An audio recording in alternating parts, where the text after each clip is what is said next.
Beyond words, our souls collide in the rhythm where dreams reside. Beyond words, we touch the sky. Welcome to the Beyond Words Deep Dive Sessions, an inspiring exploration of the book Beyond Words by Marcia and John. Ever feel like there's a whole committee in your head and not all of them are playing nice? You know, like you're caught between calm and collected you and that other one. Oh, yeah, the one who screams at the printer jam. Exactly. And it got me thinking about that brain software podcast. They talk about mini-me's, right? All these little versions of ourselves. It's like instead of one me, there's like 100, each with their own agenda. And you wouldn't send your party animal mini-me to like a job interview, right? Oh, gosh, no. Imagine. So each one has a time and place. Yeah.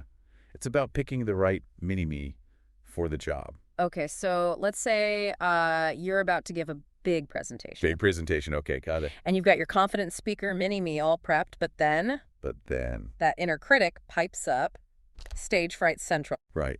But see, just recognizing that, that's huge. That's where the shift happens. So what, tell your inner critic to take a hike? Not exactly. More like, hey, I see you, I appreciate the concern, but we got this. So even the negative ones, they're trying to help in a way. Exactly. It's like that client we talked about, the one with the witch mini-me.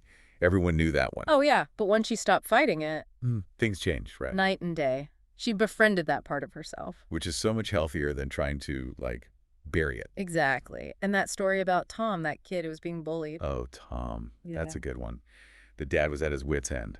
And then they tried this mini-me approach. Yeah, it's all about making it real, Yeah. right? So they use these little cutouts. Cutouts, like paper dolls. Kind of. Each one represented a different feeling. You know, sadness, anger. Oh, so he could actually pick one to show how he felt. Exactly. And at first, yeah, it was all negative, understandably. Mm-hmm. But then, They swapped them out for the positive ones. exactly. And he starts role-playing as his confident mini-me. No way. Did it work? Not just in the role-playing, but in real life, too. Yeah. He changed the whole dynamic. Wow. Okay, so we've got all these mini-me's running around, but then the source material takes it a step further. It's not just the characters, right? It's the whole, like, the stage they're The on. mental state, right? Like, if the house is a mess, It's going to affect the whole performance. The source talks about the 9 human needs, remember? vaguely remind me. So we've got safety, security, autonomy, attention, all that good stuff. And if those needs aren't met, Communication goes haywire.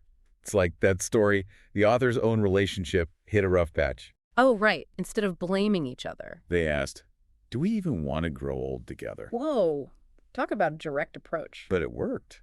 They created a safe space, common goal. So important. It's like that meeting from the source material, John, Sarah, Michael, and Aisha, right? Right. They were trying to launch that software. What a disaster. John, the project manager, he just bulldozed everyone. Didn't even realize how he was affecting the team. Exactly. And Sarah, she just wanted to be heard.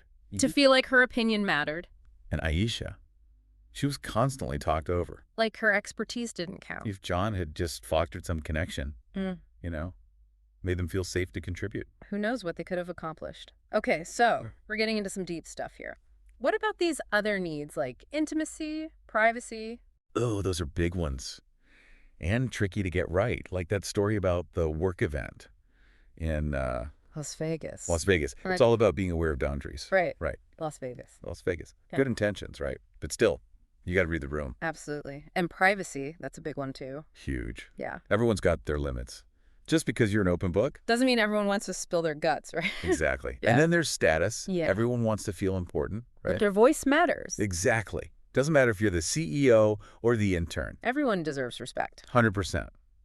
And then there's competence. Feeling like you're good at what you do And having others acknowledge that. It's amazing how those positive vibes, can turn a whole team around. like a chain reaction. Okay, so we've got our mini-me's, these 9 needs, all swirling around. It's a lot, right? How do we make sense of it all? What's the takeaway here? It's about awareness. Paying attention to those inner voices. And the needs they represent. Exactly. And recognizing that everyone else has their own cast of characters. So it's not just about me, it's about understanding where they're coming from, too. Bingo. It's like suddenly you're not just talking, you're really connecting. So if we can master this, we can have more productive conversations. More than that, more authentic connections, deeper relationships. Okay, so practical tips. How do we actually do this? Well, the source material talks about setting the stage, right? Creating that safe space we talked about. Exactly. Being upfront about confidentiality, goals, that kind of thing. So even before you dive into the nitty-gritty, You lay that foundation of trust and understanding. I like it. It's like setting ground rules for a game. Everyone's on the same page, setting ground rules. Okay, I'm into it. But what about those trickier needs, like intimacy and conversations? That feels like a tightrope walk. It is, Yeah. but important, right? And the source makes a good point. It's not about, like, oversharing. Thank goodness. It's more about, being present, Yeah. being empathetic. So you can have intimacy without, like, spilling your deepest secrets. Exactly. It's about reading the room, right? That Vegas story is a perfect example. Oh, yeah. What happened in Vegas? Definitely didn't stay in Vegas. Sometimes good intentions. Can backfire big time. Totally. And then there's privacy, which kind of ties into that, just because you're comfortable sharing. Doesn't mean everyone else is. It's about respecting those boundaries. 100%. And then you've got status. Everyone wants to feel important, Yeah. heard, Seen, valued. all of that. It doesn't matter if you're the CEO or the mailroom guy. Everyone deserves respect. Exactly. And on that note, there's competence. That feeling of, I'm good at what I do. And having that recognized, it does wonders for your confidence. And for the team. Yeah. It's contagious, that positive energy. Okay, so we've got all these mini-me's, these 9 needs. How do we tie it all together? It sounds more complicated than it is. Really, it boils down to awareness. Of yourself, of the Right. other person. Both.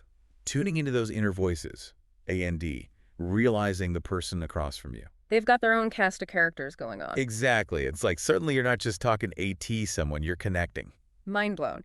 So if we can master this whole mini-me 9 needs thing. Our conversations become more than just words, right? Well- They become, More meaningful. more real, Yeah. more human. I like the sound of that. So any last words of wisdom for our listeners before we unleash them on the world, armed with their mini-me armies? Choose your mini-me's wisely. And remember, everyone else is trying to do the same. Great advice. Yeah. A little empathy goes a long way, right? Well, that's all the time we have for today's deep dive. We hope this has given you lots to think about when it comes to all those different versions of you. Until next time, deep divers. Thank you for listening.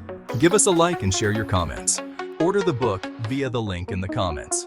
Stay tuned for more. Beyond words, our soul